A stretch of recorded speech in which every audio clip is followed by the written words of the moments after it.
If you would allow me, I want to speak with you today about something that most turn away from, something whispered about only in the shadows of hospital corridors and in the quiet hours before dawn. I want to speak with you about the threshold, about that sacred passage we call death, and more specifically, about the signs that announce its approach. I have spent decades in service to those who walk between worlds, those who stand at the edge of the great mystery, and I have learned to read the language of transition. What I share with you now comes not from books, not from theory, but from sitting beside hundreds of souls as they prepared to cross over, from listening to the body's whispers and the spirit's songs. If you are here, if something drew you to these words at this precise moment, I want you to know that this is not coincidence. Perhaps you are caring for someone you love, watching them fade like evening light. Perhaps you yourself have felt something shifting within, a subtle rearrangement of priorities, a strange new awareness of time's passage. Perhaps you are simply one of those rare souls brave enough to look directly at what most refuse to see. Whatever brought you here, you are meant to hear this. In the next hour and a half, I am going to share with you knowledge that will reorganize how you understand not just death, but life itself. You will learn to recognize the 5 unmistakable signs that death is drawing near, signs that the medical establishment often misses or misinterprets, signs that speak in the ancient language of the soul, preparing for its journey home. Before we go further, I need to ask something of you.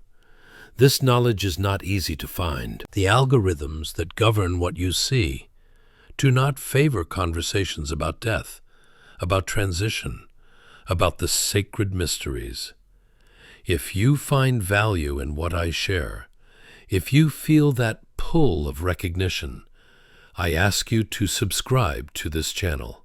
Not for me, but because there are others who need to hear this, others who are searching in the darkness for understanding, for comfort, for truth. And when we finish this journey together, I want you to leave a comment telling me which of these 5 signs you have witnessed, or which one resonates most deeply with your own experience. Your story matters. Your witnessing matters. And if you know someone who is walking this path, someone who is caring for a dying loved one, or facing their own mortality, share this with them. It is an act of love, an act of service to offer light in the darkest passages. Now let me tell you what most do not understand about death. We have been taught to see it as an enemy, as a failure, as the ultimate tragedy. We have been taught to fight it with every weapon in our arsenal, to rage against it, to deny it until the very last breath. But death is not the enemy. Death is a doorway, a transformation, a return to the source from which we came. And like all natural processes, it announces itself. The body knows, the soul knows. There are signs, clear as the changing seasons, that tell us when the crossing is near. But we have forgotten how to read them. We have become so disconnected from the natural rhythms of life and death that we miss the messages being sent. I want to take you deep into this mystery today. I want to show you what I have seen, what I have learned from those who have made this journey. And I promise you, By the time we reach the end of this conversation, you will never look at death the same way again. You will understand that it is not something to fear, but something to honor, to prepare for, to meet with consciousness and grace. This is not morbid. This is sacred. This is one of the most important conversations you will ever have. The first sign that death is near is what I call the withdrawal of energy from the outer world. This is perhaps the most subtle of all the signs, and yet it is often the first to appear. You will notice that the person begins to lose interest in things that once captivated them. The news no longer matters. The gossip of neighbors becomes irrelevant. Even beloved hobbies, activities that once brought joy and purpose, begin to feel hollow, empty of meaning. This is not depression, though it may look like it to the untrained eye. This is something far more profound. This is the soul beginning to detach from the concerns of the material world, beginning to turn its attention inward toward the journey that lies ahead. I have seen this happen so many times. A woman who loved her garden suddenly stops tending to it. A man who never missed the evening news stops turning on the television. A grandmother who lived for visits from her grandchildren becomes quiet and distant during their time together, as if she is already somewhere else. Family members often interpret this as sadness, as giving up, and they try desperately to re-engage the person, to pull them back into the world. But this is a mistake. This withdrawal is natural, necessary even. It is the beginning of the great letting go. Think of it this way. Imagine you are preparing for a long journey to a distant land. As the departure date approaches, you begin to care less about the small dramas of your current location. The broken fence, the argument with a coworker, the sale at the grocery store. All of these things fade in importance because your consciousness is already moving toward what comes next. This is what happens as death approaches. The soul knows it is leaving, and it begins to release its grip on the concerns of this world. But here is what is important to understand. This withdrawal is not the same as isolation or loneliness. Often, even as the person loses interest in worldly affairs, they become more present in a different way. They may want to sit in silence with loved ones, simply being together without the need for conversation or activity. They may become more interested in spiritual matters, in questions of meaning and purpose. They may speak of dreams or visions that seem to come from another realm. This is the soul preparing itself, gathering its energy for the crossing. If you are caring for someone who is showing this sign, do not try to force them back into engagement with the world. Do not guilt them for not caring about things that once mattered. Instead, honor this transition. Sit with them in the silence. Ask them about their inner experience. Create space for them to share what they are feeling, what they are seeing in those quiet moments when they seem so far away.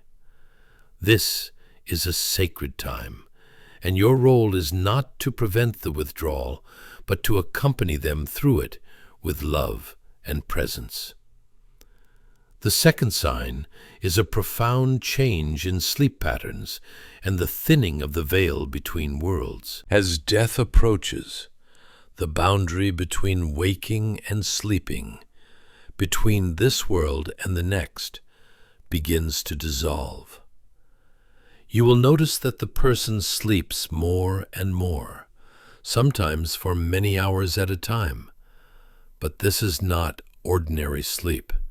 This is something deeper, something that looks almost like a rehearsal for death itself.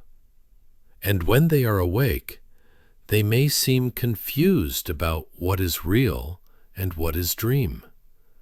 They may speak to people who are not there, people who have died years before. They may describe places and scenes that exist in no geography you recognize. I remember sitting with a man in his final weeks. He would sleep for 18, 20 hours a day, and when he woke, he would tell me about conversations he had been having with his mother, who had passed 30 years earlier. He described her with such clarity, such detail, that there was no doubt in my mind he was truly seeing her, truly speaking with her. His family thought he was hallucinating, that the medications or the disease had damaged his mind. But I knew better. I knew he was already walking between worlds, already beginning to see what lies beyond the veil. This is one of the most misunderstood signs of approaching death. In our modern medical system, we pathologize these experiences. We call them delirium, confusion, hallucination. We increase medications to suppress them, to bring the person back to what we call reality. But what if these experiences are not symptoms of a failing brain, but glimpses of a greater reality? What if the dying are not losing their minds, but expanding their perception to include dimensions we cannot normally see? There is a phenomenon that hospice workers and those who care for the dying know well, though it is rarely discussed in medical literature.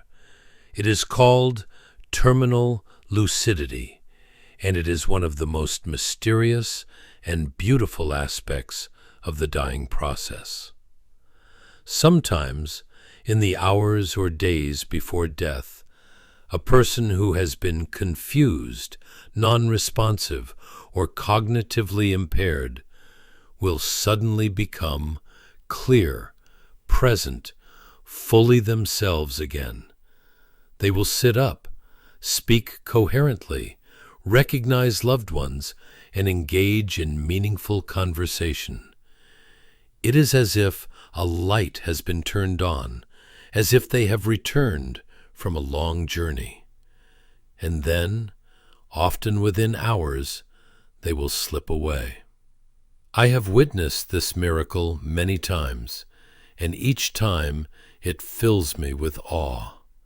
It tells me that consciousness is not dependent on the brain in the way we have been taught to believe. It tells me that the soul remains intact, aware, present, even when the body and brain are failing. And it tells me that the dying process is not a descent into darkness, but a transition into light, into expanded awareness, into a reality that includes both this world and the next.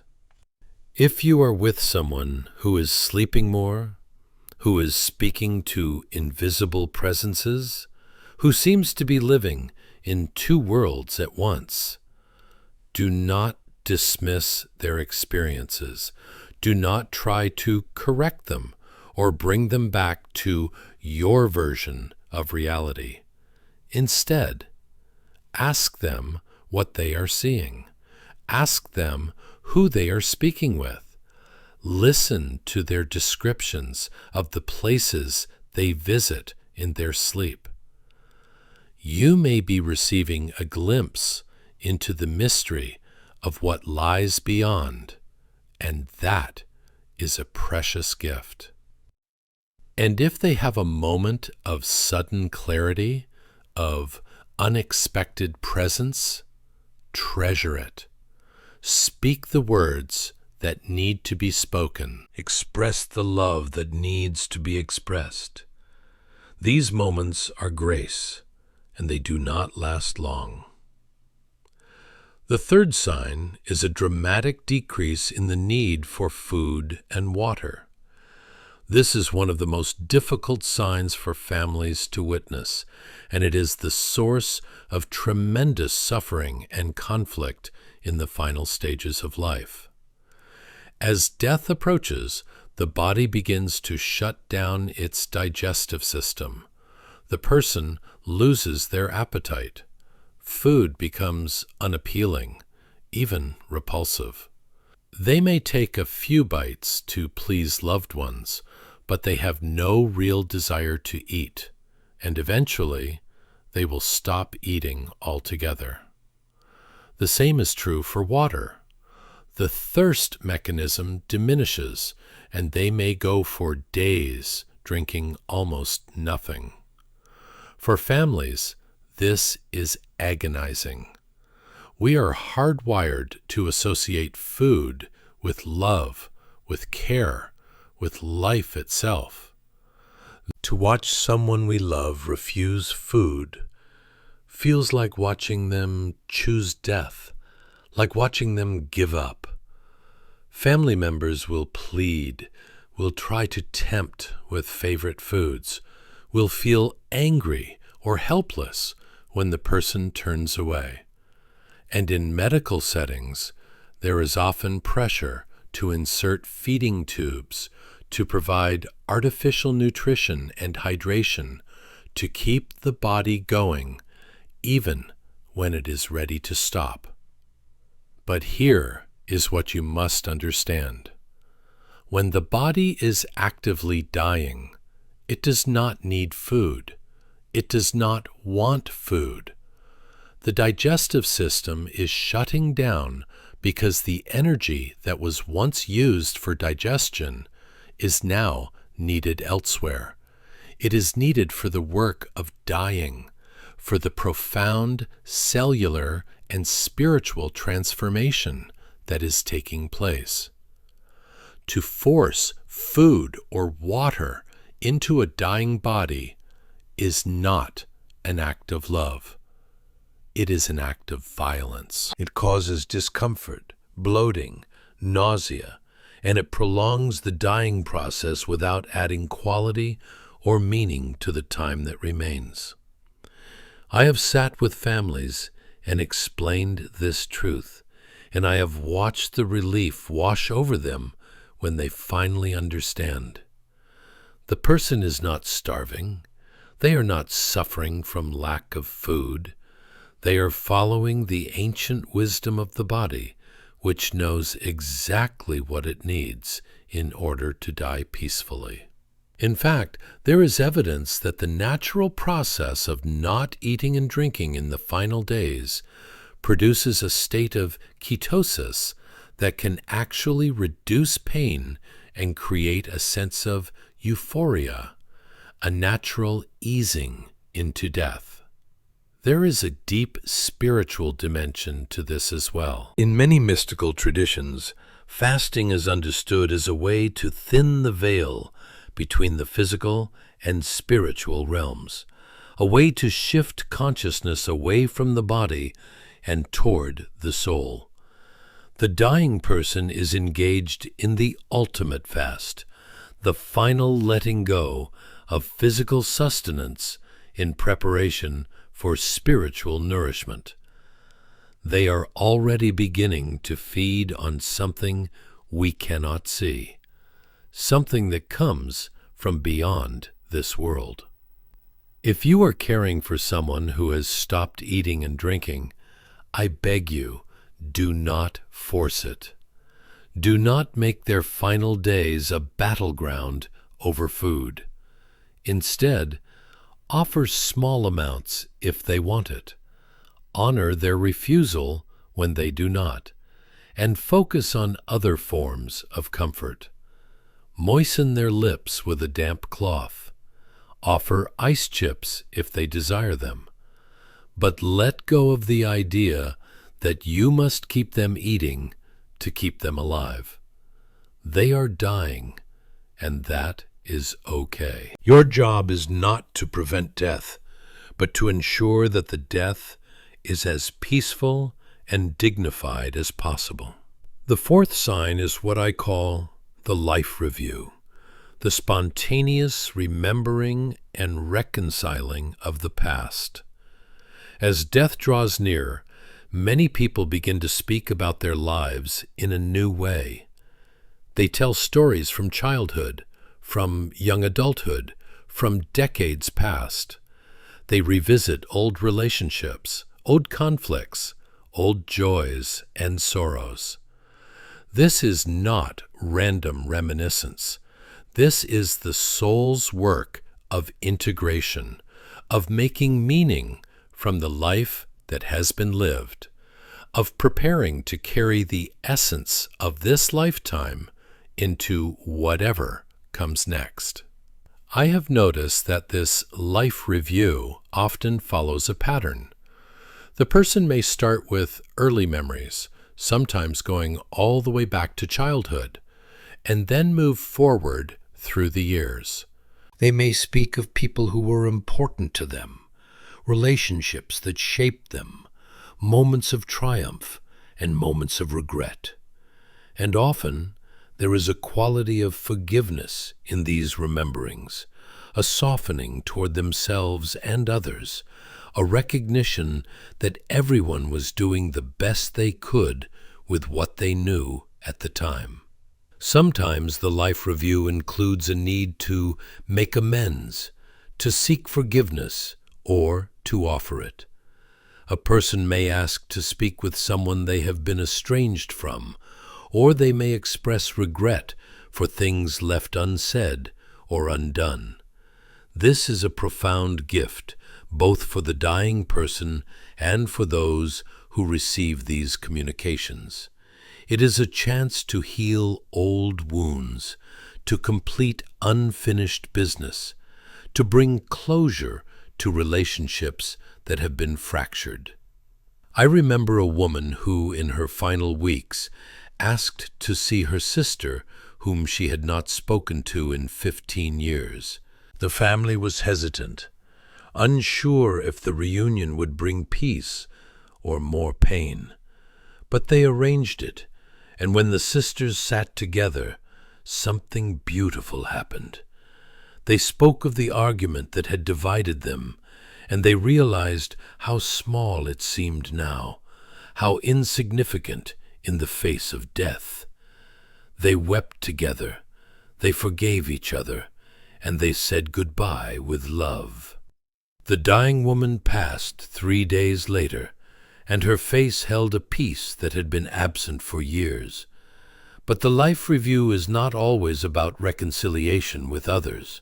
Sometimes it is an internal process, a private reckoning with one's own choices, one's own path.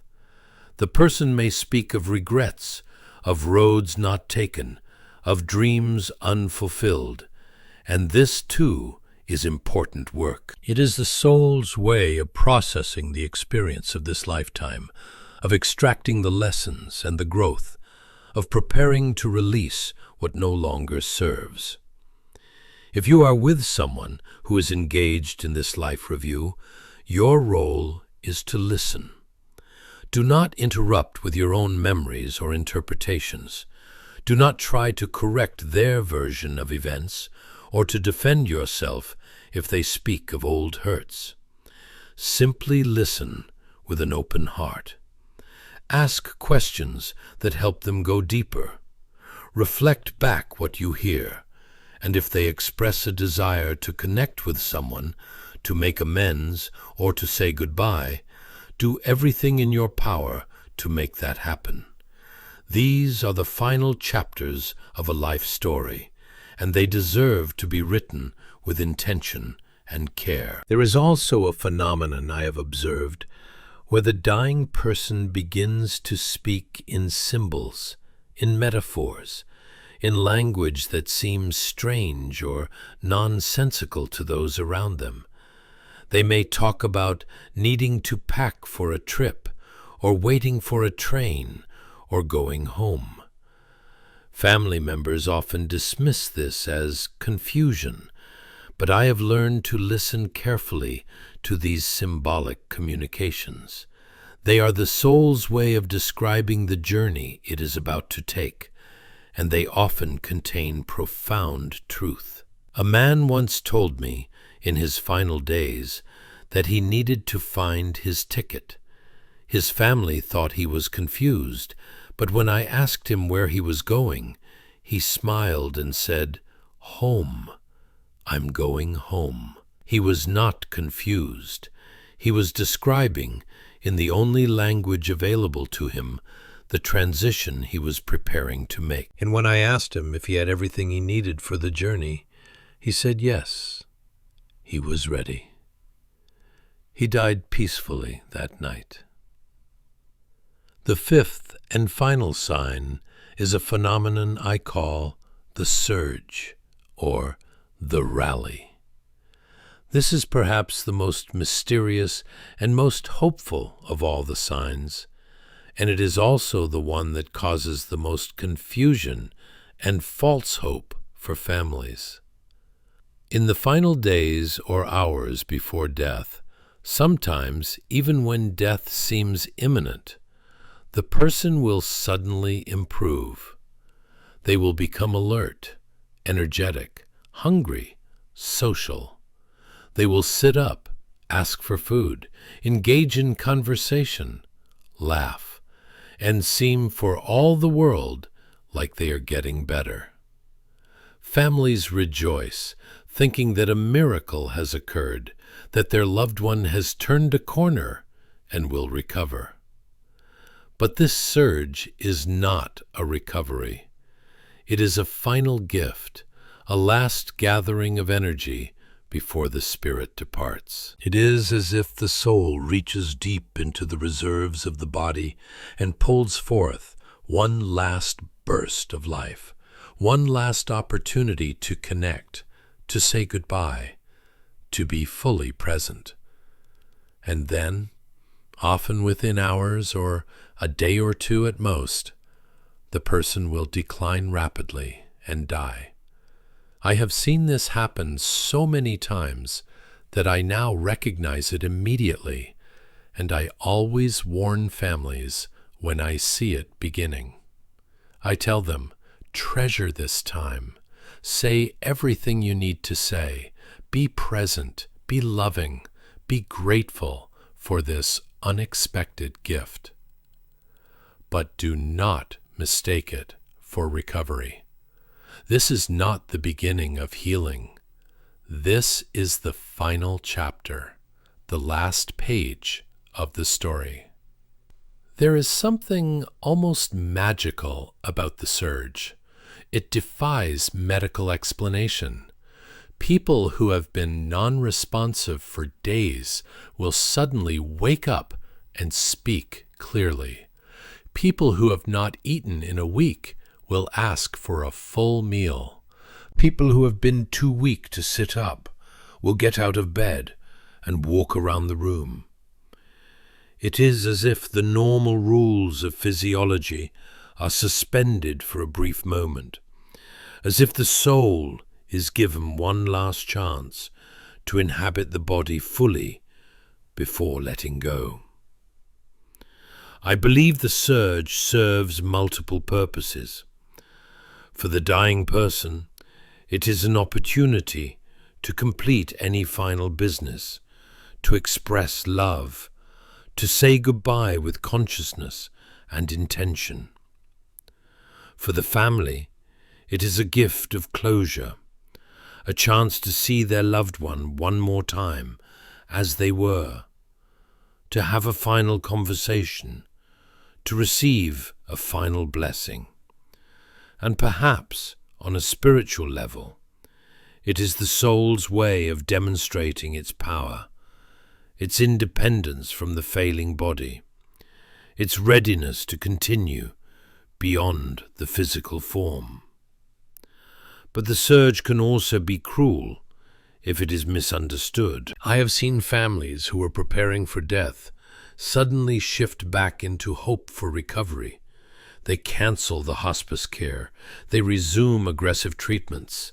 They tell themselves that the doctors were wrong, that their loved one is going to make it after all. And then, when the person dies shortly after, the grief is compounded by shock and confusion. They feel betrayed, as if they were tricked by false hope. This is why it is so important to understand the surge for what it is. It is not a reversal of the dying process.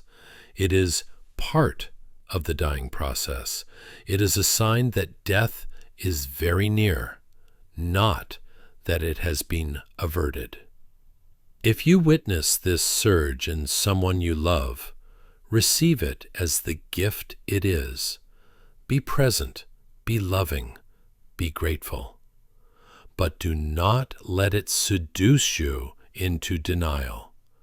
The end is coming, and your task is to help your loved one cross over with peace and dignity. Now I want to speak to you about what all of these signs mean when we see them together, when we understand them as a unified process rather than isolated symptoms. What we are witnessing is nothing less than the soul's preparation for its greatest journey.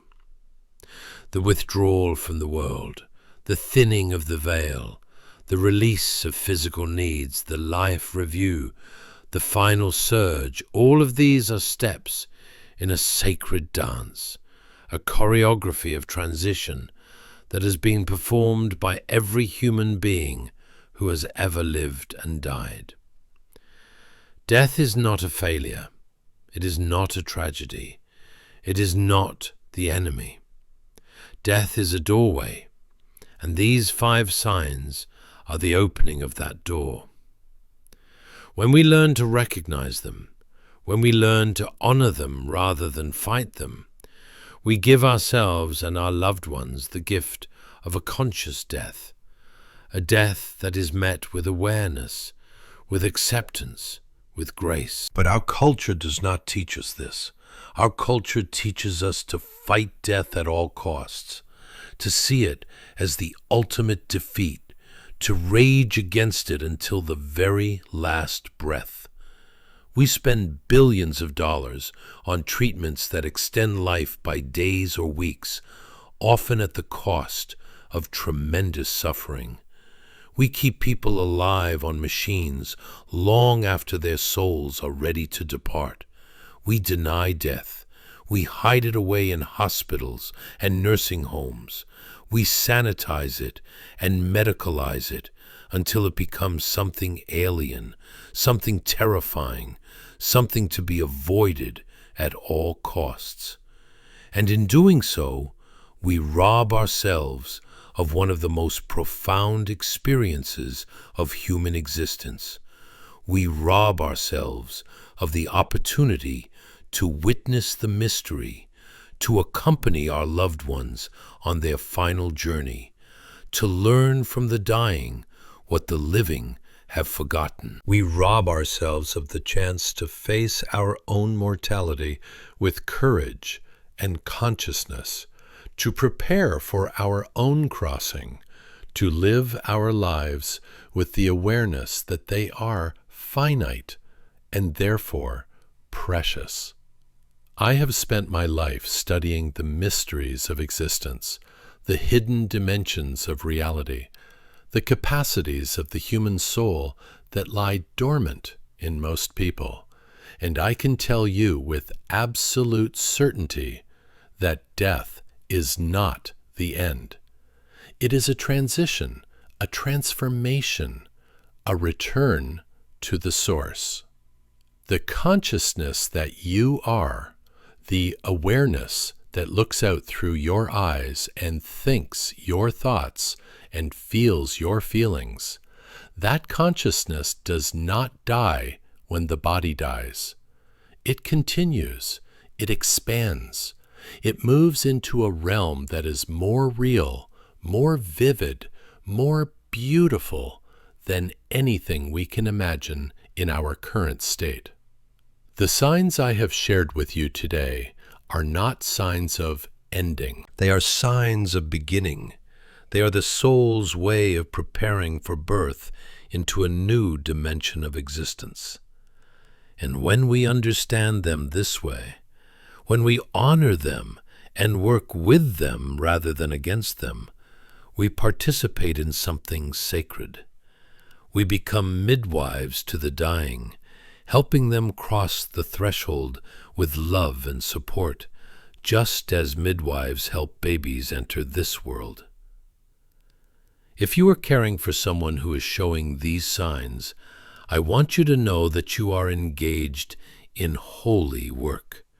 You are standing at the edge of the great mystery, and you are serving as a bridge between worlds.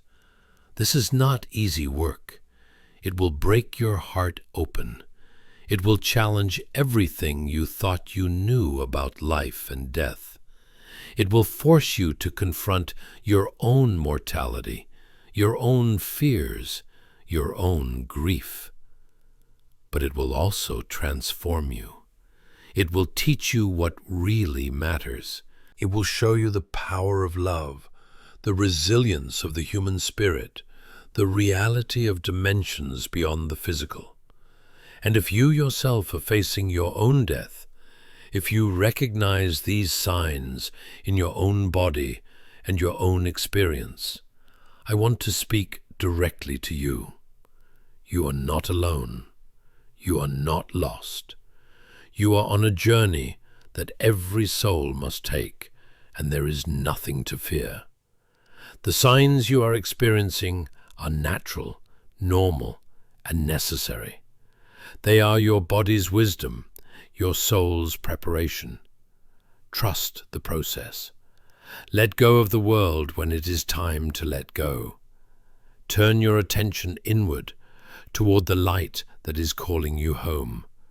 Speak your truth, make your peace, say your goodbyes, and know that what awaits you on the other side is not darkness, but light, not ending, but beginning, not loss, but reunion with all that you have ever loved and all that has ever loved you. There is a teaching from the ancient mystery schools that speaks of death as the great initiator. In life, we go through many initiations, many passages from one stage to another: birth, adolescence, marriage, parenthood.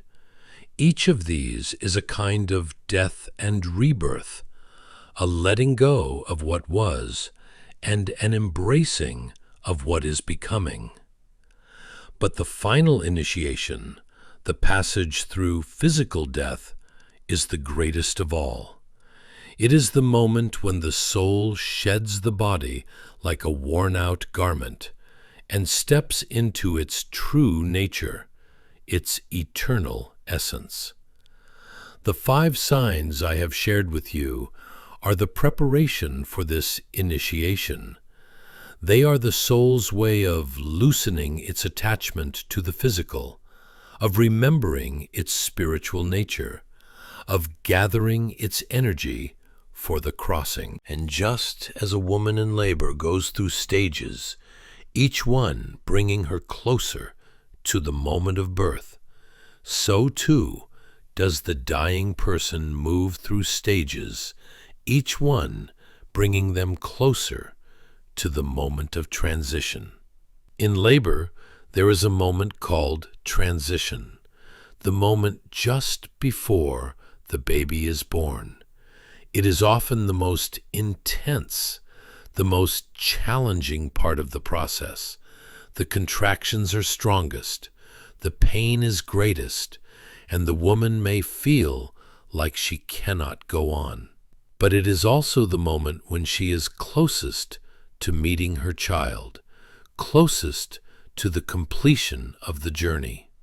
The same is true in dying. There is often a moment of intensity, of struggle just before the final release. The breathing may become labored, the body may seem to be fighting, and loved ones may feel helpless and afraid.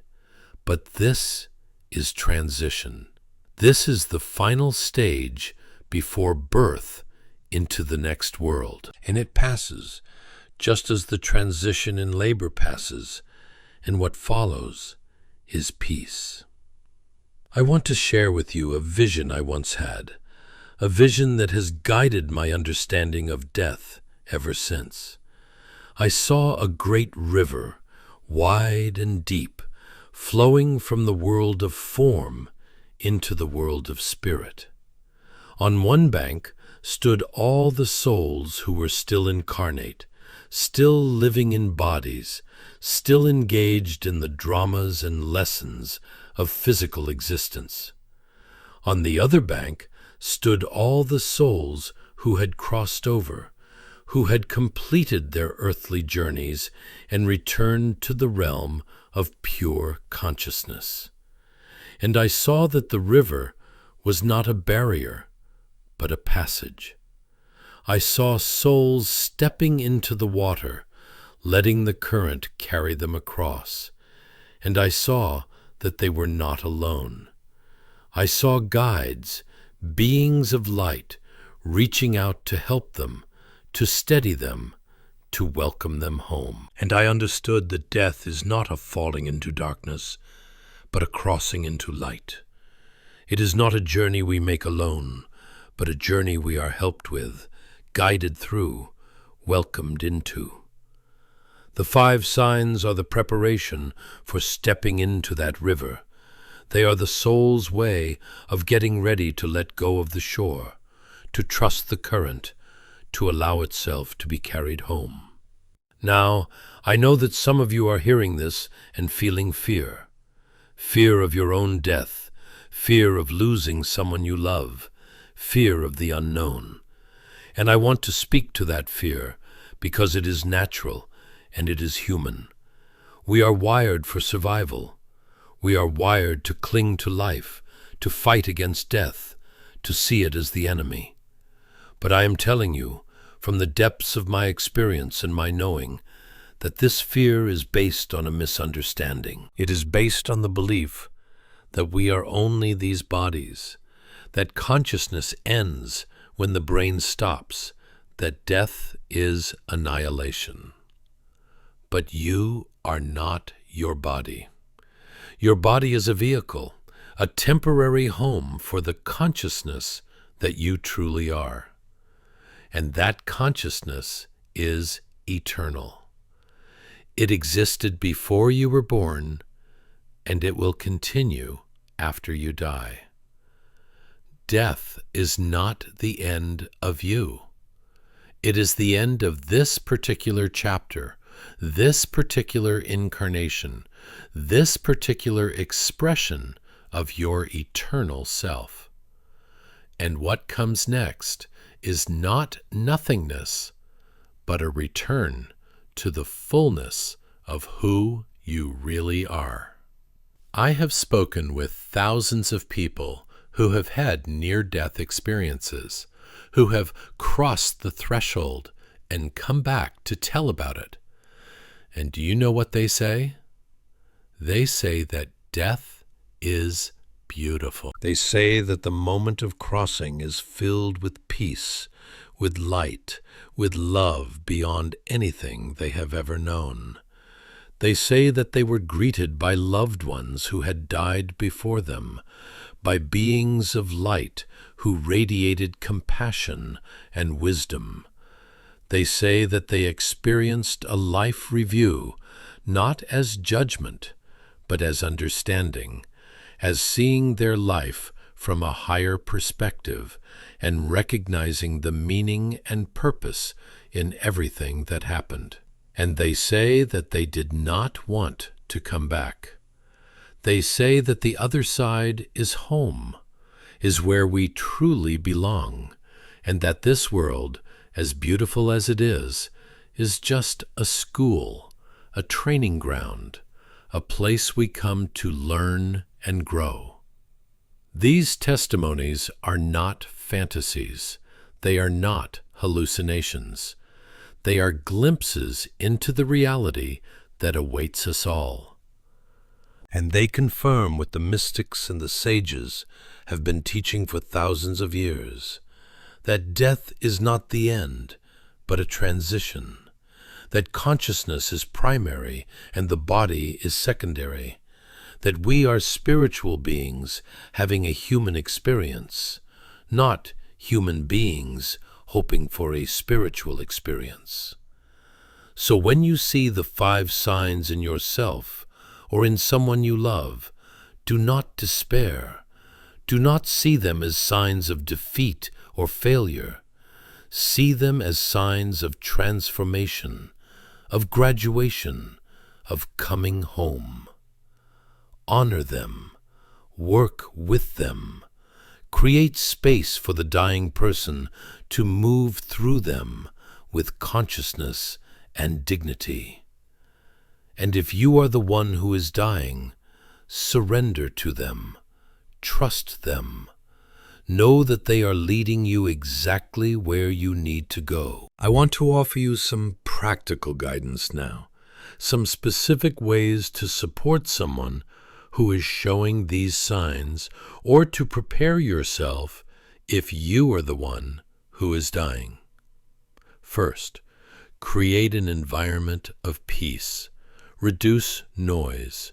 Reduce stimulation. Reduce the number of visitors if it feels overwhelming. The dying person needs quiet, needs space to turn inward, needs freedom from the demands and distractions of the world. Soft lighting, gentle music, the presence of loved ones who can sit in silence. These are the gifts you can offer. Second, speak to the person, even if they seem unconscious or unresponsive.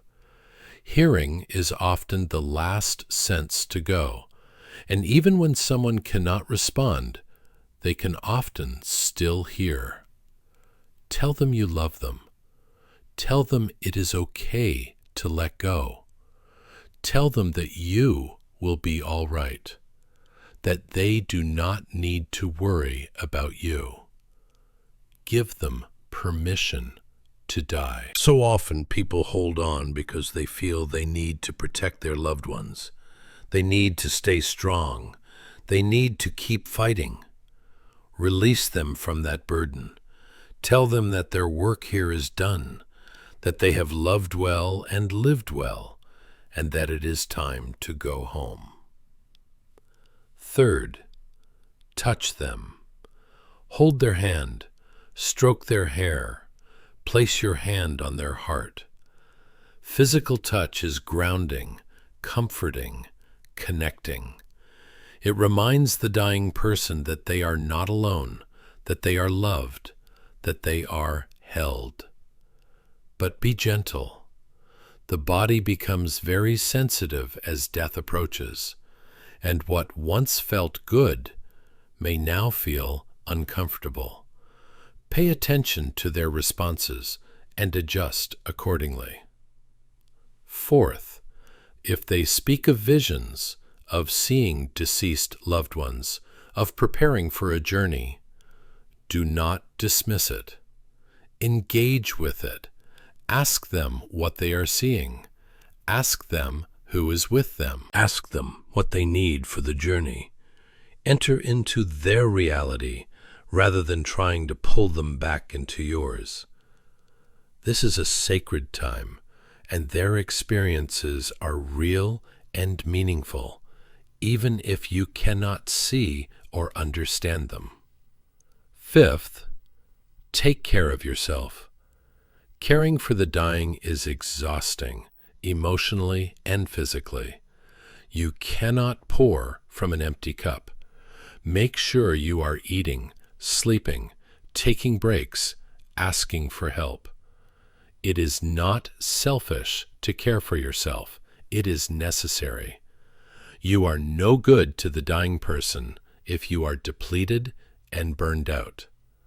And remember, you are also grieving. You are losing someone you love, and that grief needs space and acknowledgement, even before the death occurs. And finally, if you are the one who is dying, I want to speak directly to you. You have lived a life. You have loved. You have struggled. You have learned. You have grown. You have made mistakes, and you have had moments of grace. You have been hurt, and you have healed. You have given, and you have received. Your life has mattered. Your presence has made a difference. And now you are being called to the next stage of your journey. It is okay to be afraid. It is okay to grieve the life you are leaving behind, the people you will miss, the experiences you will not have.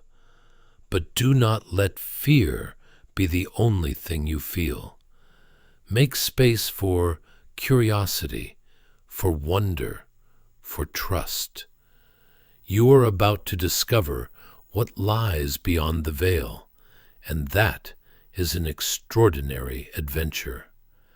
You are about to reunite with loved ones who have gone before you, and that is a joyful homecoming. You are about to remember who you really are, beyond the limitations of the body and the personality, and that is a profound liberation. Use this time to complete what needs to be completed. Say the words that need to be said. Make the amends that need to be made. Forgive yourself and others. Let go of regrets and resentments. They are heavy, and you do not need to carry them into the next world. Travel light. Take with you only love, only gratitude, only the lessons and the growth. And when the time comes, when you feel the pull to let go, do not fight it. Surrender. Trust. Allow yourself to be carried by the current. There are hands reaching out to help you, guides and loved ones waiting to welcome you home. You are not going into darkness. You are going into light. You are not ending. You are beginning. I want to close by speaking to the deeper meaning of all of this, the reason why understanding these 5 signs matters so much. We live in a culture that is in deep denial about death. We hide it, we sanitize it, we medicalize it, we do everything we can to avoid looking at it directly, and in doing so, we also avoid living fully. Because when we deny death, we deny the preciousness of life. When we pretend we have forever, we waste the time we have. When we refuse to face our mortality, we miss the opportunity to live with intention, with purpose, with awareness of what really matters.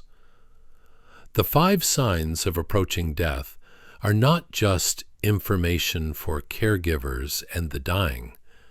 They are teachings for all of us.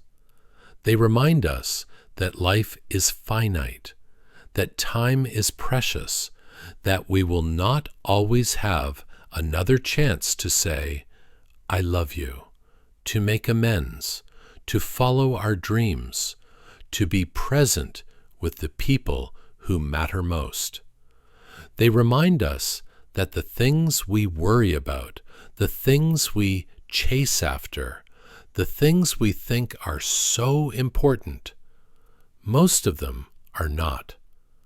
What matters is love. What matters is connection. What matters is living with authenticity and courage and compassion. When you understand that death is not the enemy, but a natural part of the cycle of existence, you are free to live differently. You are free to take risks, to be vulnerable, to love deeply even though you know you will lose. You are free to let go of the need to control, to be perfect, to have all the answers. You are free to be human, to make mistakes, to learn and grow and change.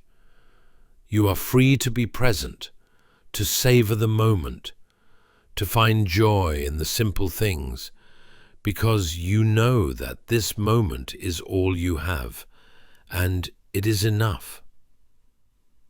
I have been with so many people as they died, and I have learned so much from them.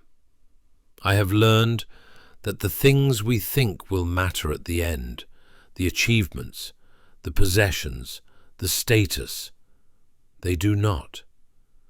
What matters is the love we gave and received. What matters is the kindness we showed.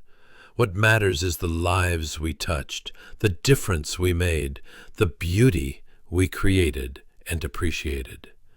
What matters is whether we lived with integrity, whether we were true to ourselves, whether we had the courage to be who we really are. And I have learned that death, when it is met with consciousness and acceptance, is not terrible. It is peaceful. It is even beautiful. I have seen faces that were tight with pain relax into serenity. I have seen eyes that were clouded with fear clear into wonder. I have seen the moment when the soul leaves the body, and I can tell you, it is like watching a bird take flight. There is a lightness, a freedom, a sense of homecoming. This is what I want for you. I want you to live your life with the awareness that it will end, and to let that awareness make you more present, more loving, more alive. I want you to recognize the 5 signs when you see them, in yourself or in others, and to honor them as sacred passages. I want you to be unafraid of death, not because you deny it, but because you understand it. I want you to know, in the deepest part of your being, that you are more than your body, that consciousness is eternal, that love never dies. Before I leave you today, I want to ask you to do something. I want you to take a moment right now and think about your own death, not in a morbid way, but in a conscious way. Imagine that you are at the end of your life, looking back. What do you want to see? What do you want to have done? Who do you want to have loved? What do you want to have learned? What do you want to have given? And then ask yourself, am I living in a way that will create that vision? Am I making choices today that my future self will be grateful for? Am I loving the people I love? Am I doing the work I am meant to do? Am I being true to who I really am? If the answer is yes, beautiful, keep going. If the answer is no, or not yet, or not enough, then let this be the moment you change. Let this be the moment you stop waiting, stop postponing, stop telling yourself you will do it later. Later is not guaranteed. This moment is all you have. Use it well. And now, I want to hear from you. In the comments below, tell me which of these 5 signs you have witnessed. Tell me your story. Tell me what you have learned from being with the dying or from facing your own mortality. Tell me what questions you have, what fears you carry, what wisdom you have gained. Your voice matters. Your experience matters. And when you share it, you help others who are walking this path. You create a community of consciousness, of courage, of compassion. And if you know someone who needs to hear this message, someone who is caring for a dying loved one, someone who is facing their own death, someone who is afraid or confused or searching for understanding, share this with them. It is an act of love. It is an act of service. It is a way of saying, you are not alone. There is wisdom available. There is light in the darkness. Thank you for being here. Thank you for having the courage to look at what most turn away from. Thank you for being willing to learn, to grow, to open your heart to the mystery. You are exactly where you need to be, hearing exactly what you need to hear at exactly the right time. This is not coincidence. This is grace. May you live fully, love deeply, and when your time comes, may you die consciously, peacefully, surrounded by love. May you recognize the signs for what they are, sacred passages on the journey home. May you trust the process, surrender to the current, and allow yourself to be carried into the light. And may you know always that you are eternal, that you are loved, and that death is not the end, but a beautiful beginning. Go in peace, my friends, and remember, we are all walking each other home. But before you go, I want to take you even deeper into this mystery. I want to share with you some of the most profound lessons I have learned from decades of sitting at the threshold, of witnessing the passage from this world to the next. Because understanding the 5 signs is just the beginning. The real transformation comes when we integrate this knowledge into how we live, how we love, how we prepare for our own crossing.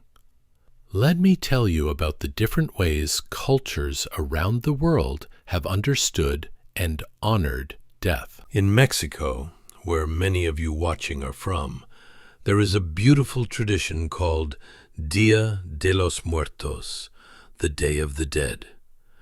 This is not a day of mourning, but a day of celebration, a day when the veil between worlds grows thin and the spirits of the departed return to visit their loved ones. Families create altars, ofrendas, filled with photographs, favorite foods, marigolds, candles. They tell stories of those who have passed. They laugh, they remember, they honor. This tradition understands something that our modern Western culture has forgotten, that death does not sever the bonds of love, that those who have crossed over remain connected to us, that they are not gone, but transformed. In Colombia, there are traditions of velorio, the wake, where the community gathers to support the grieving family, to pray, to share memories, to sit with the body of the deceased. This is a recognition that death is not a private matter, but a communal one, that we need each other in times of loss, that grief is meant to be shared, not hidden away. These traditions create space for the full expression of emotion, for the tears and the laughter, for the stories and the silence. They honor the reality that death is part of life and that we must face it together. I have also studied the Tibetan Buddhist understanding of death as expressed in the Bardo Thodol, what the West calls the Tibetan Book of the Dead. This ancient text describes the journey of consciousness after death, the stages the soul passes through, the visions and experiences that arise. It teaches that the moment of death is an opportunity for liberation, for awakening, if we can meet it with awareness and without fear. The Tibetans train for death throughout their lives, practicing meditation, cultivating detachment, preparing themselves for the great transition. They understand that how we die matters, that consciousness at the moment of death determines what comes next. And there is wisdom in the indigenous traditions of this continent, the understanding that we are not separate from nature, that death is as natural as the falling of leaves in autumn, as necessary as the winter that precedes spring. These traditions teach that everything is alive, everything is connected, everything is sacred. When a person dies, they return to the earth, to the great web of life, and they continue in a different form. There is no fear in this understanding, only acceptance, only trust in the great cycles of existence. What all of these traditions share is a recognition that death is not the enemy, that it is a sacred passage, that it deserves to be honored, prepared for, met with consciousness. And they all understand something that modern medicine often misses, that the dying person is not just a body that is failing, but a soul that is transitioning. And that soul needs support, needs ritual, needs acknowledgement of the profound journey it is undertaking. When I work with families who are facing death, I often encourage them to create their own rituals, their own ways of honoring the passage. This might be as simple as lighting a candle each evening and speaking to the dying person about their day, about their memories, about their love.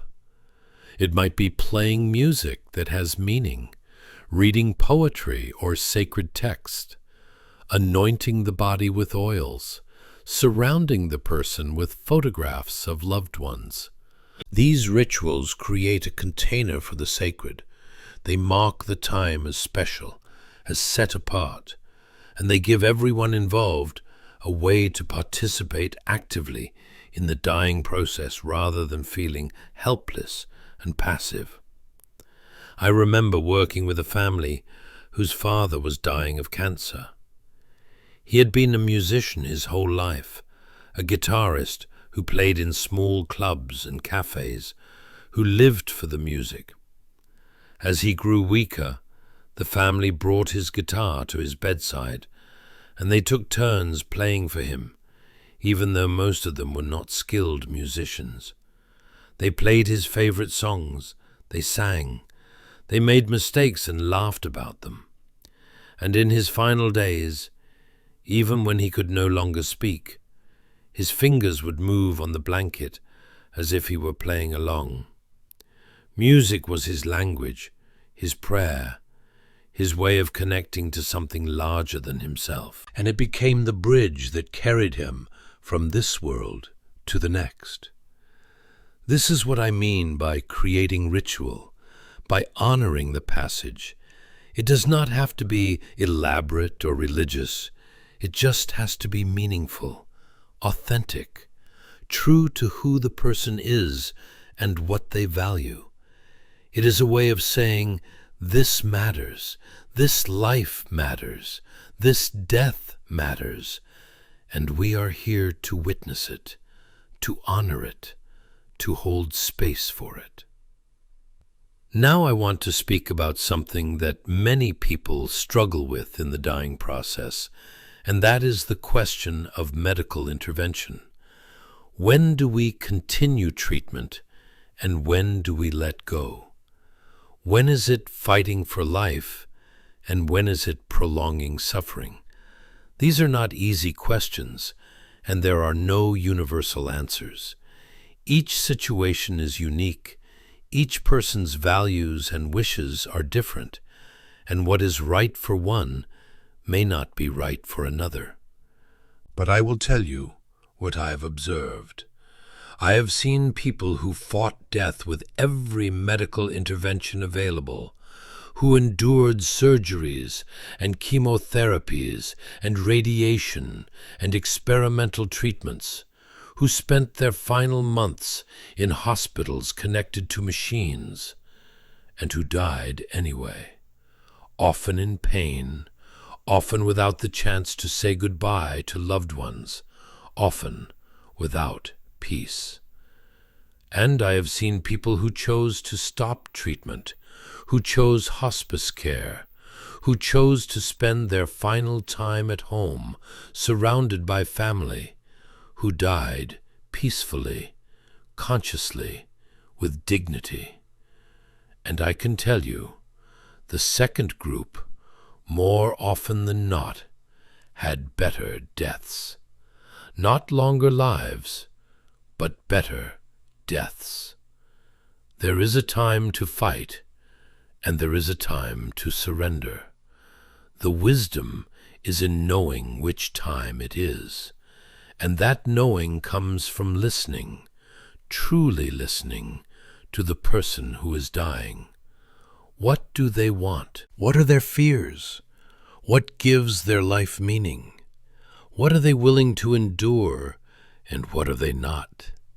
These conversations are difficult, but they are necessary, and they should happen before crisis, before the person is too sick to communicate, before the family is making decisions in panic and confusion.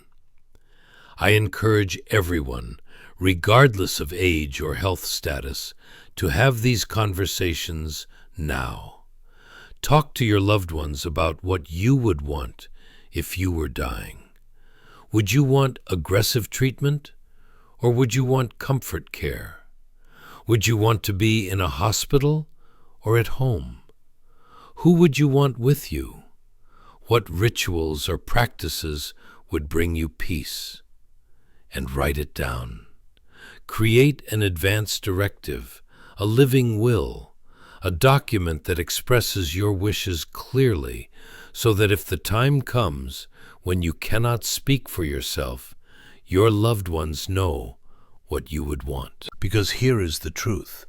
When we do not have these conversations, when we do not make our wishes known, we put an impossible burden on our loved ones. They are left to guess, to argue among themselves, to feel guilty no matter what they decide. And often, in the absence of clear guidance, the medical system defaults to doing everything possible to extend life, even when that extension comes at the cost of tremendous suffering, and even when it goes against what the person would have wanted. I have sat with families torn apart by these decisions. Siblings who stopped speaking to each other because they disagreed about whether to continue treatment. Children who felt guilty for years because they authorized the removal of life support. Spouses who second-guessed every choice, wondering if they did the right thing. This suffering is preventable. It is preventable through conversation, through clarity, through the courage to face our mortality and make our wishes known. And for those of you who are caring for someone who is dying, I want to offer you this. You are doing the best you can. You are making impossible decisions with incomplete information in the midst of grief and fear and exhaustion. You will make mistakes. You will have regrets. You will wish you had done things differently. This is part of being human.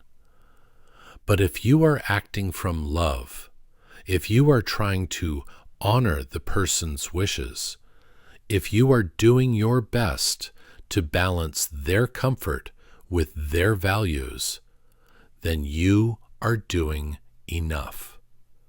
You are doing more than enough. Forgive yourself for not being perfect. Forgive yourself for the moments of impatience, for the times you were too tired to be fully present, for the things you said or did not say. The dying person knows you love them. They know you are trying, and that is what matters. That is what they will carry with them when they cross over, not your mistakes, but your love. Let me share another story with you, one that illustrates the power of presence, of simply being with someone in their dying.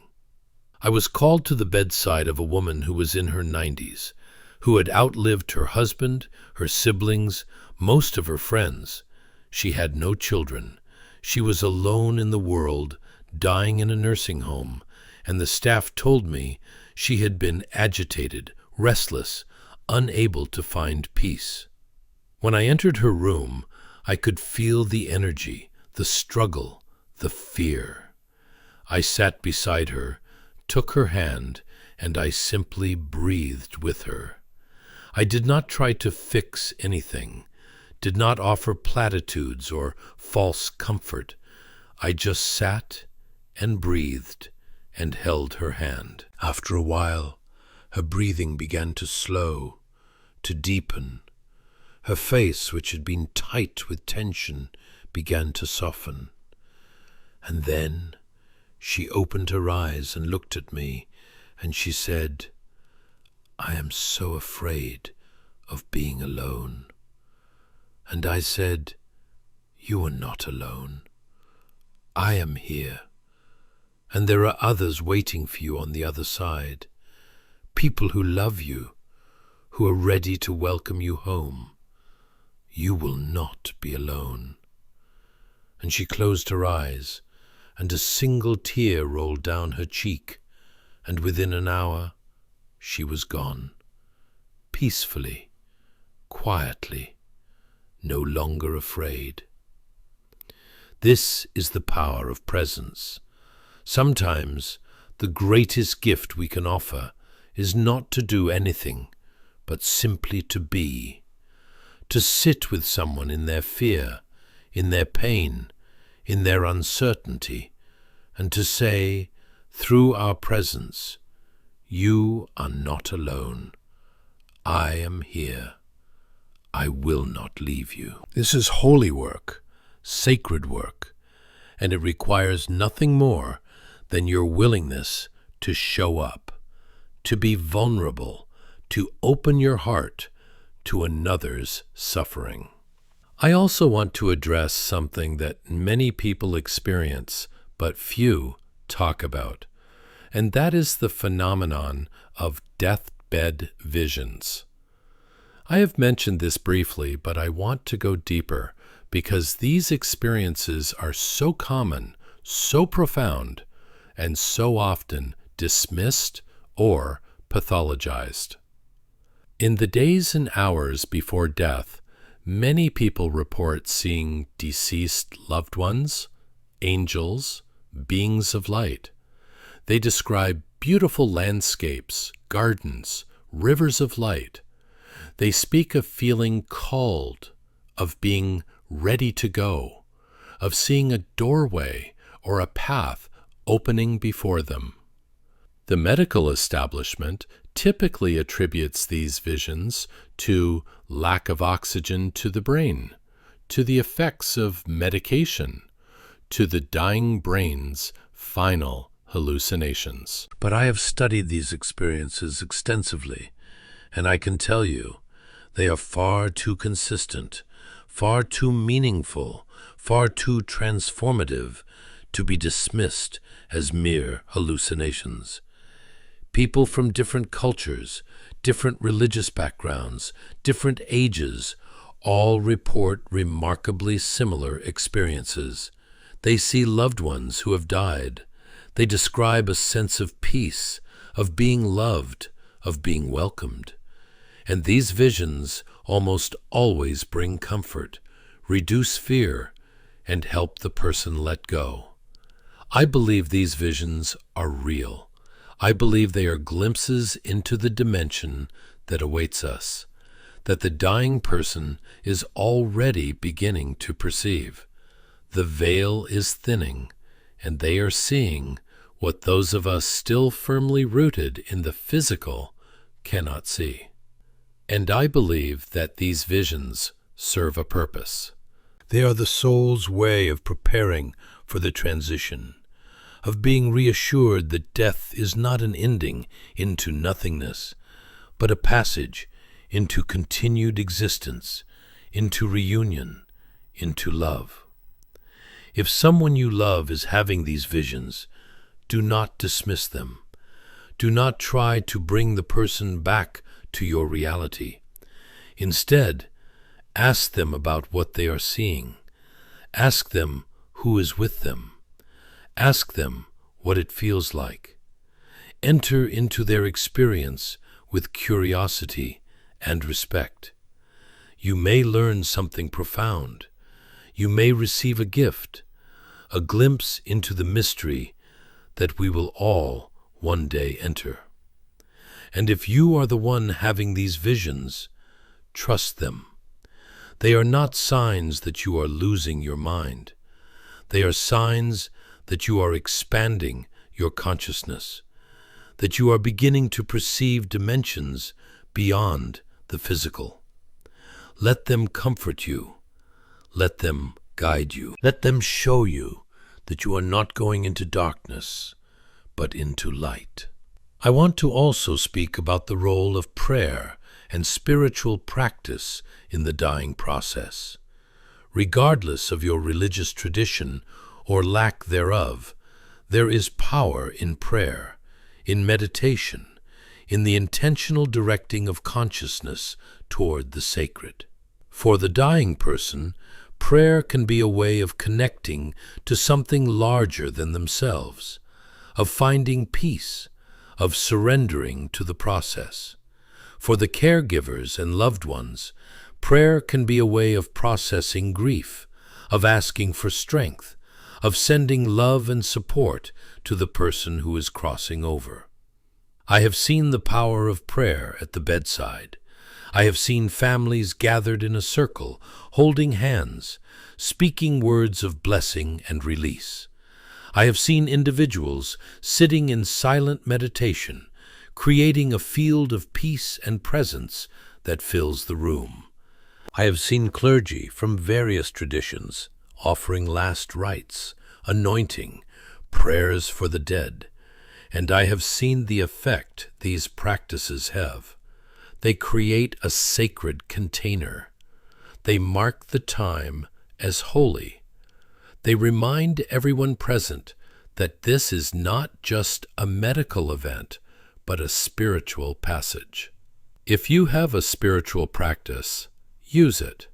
If you pray, pray. If you meditate, meditate. If you chant, chant. If you read sacred texts, read them aloud. And if you have no formal practice, simply speak from your heart. Tell the dying person what they have meant to you. Tell them you love them. Tell them you will carry them in your heart always. These words are prayers. These words are sacred. These words matter. And finally, I want to speak about what happens after death. In the immediate hours and days following the passing, there is a tendency in our culture to rush, to immediately call the funeral home, to remove the body, to begin the process of disposal and arrangement. But I encourage you, if possible, to slow down, to sit with the body for a while, to allow time for the reality to sink in, for the goodbye to be complete, for the soul to fully separate from the physical form. In many traditions, it is believed that the soul does not leave immediately at the moment of death, but lingers for a time, perhaps hours, perhaps days. The Tibetans believe it takes 3 days for the consciousness to fully separate from the body. During this time, they do not disturb the body.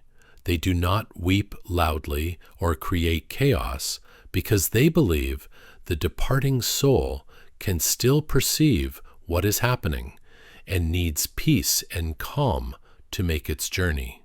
Whether or not you believe this literally, there is wisdom in the practice of sitting with the body, of not rushing. It allows for a more complete goodbye. It allows for the shock to wear off, for the tears to flow, for the reality to be integrated. It honors the person who has died, treating their body not as medical waste to be disposed of, but as the sacred vessel that housed a beloved soul. I have sat with bodies in the hours after death, and I can tell you, there is a palpable shift that happens. At first, there is still a sense of presence, as if the person is still somehow there. And then, gradually, that presence fades, and what remains is just the shell, the empty form. This is the soul's departure, and it is something you can feel if you are paying attention. It is a final goodbye, a final release, and it deserves to be witnessed. So if you are with someone when they die, do not rush. Sit with them. Hold their hand even though they are gone. Speak to them. Tell them it is okay. Tell them you will be all right. Tell them to go in peace. Wash their body if that feels right. Dress them in clothes they loved. Surround them with flowers or candles or photographs. Create a sacred space around their passing. This is the last act of love you can offer in the physical realm, and it matters. My dear friends, we have traveled far together in this conversation.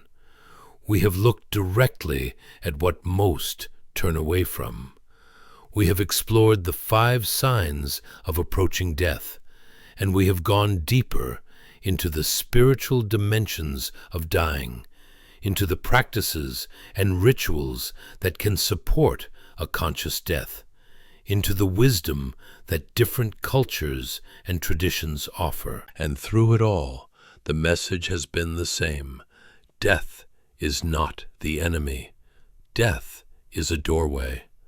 And when we learn to recognize it, honor it, and prepare for it, we transform not only how we die, but how we live.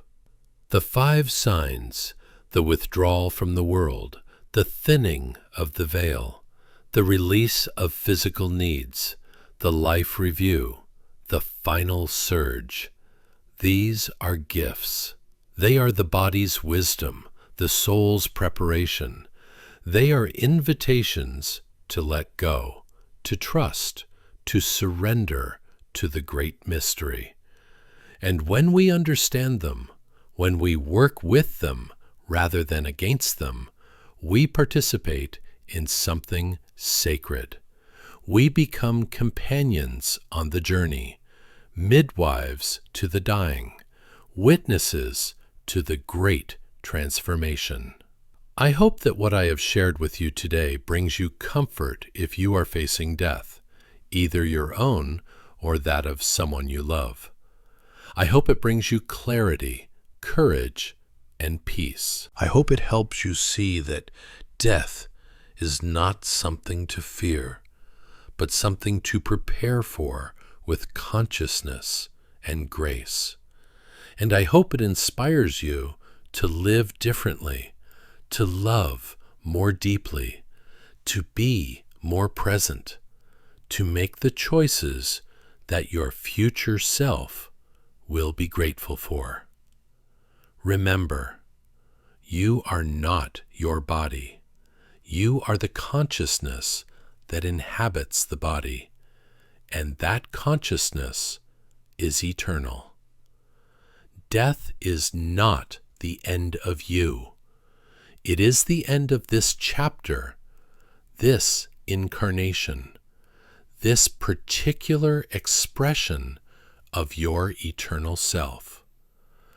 And what awaits you on the other side is not darkness, but light, not ending, but beginning, not loss, but reunion with all that you have ever loved. Live fully, love deeply, and when your time comes, die consciously, peacefully, surrounded by love. Trust the signs, trust the process. Trust that you are being carried home by a current of love that has always held you and will never let you go. Go in peace, my friends, and remember, we are all walking each other home.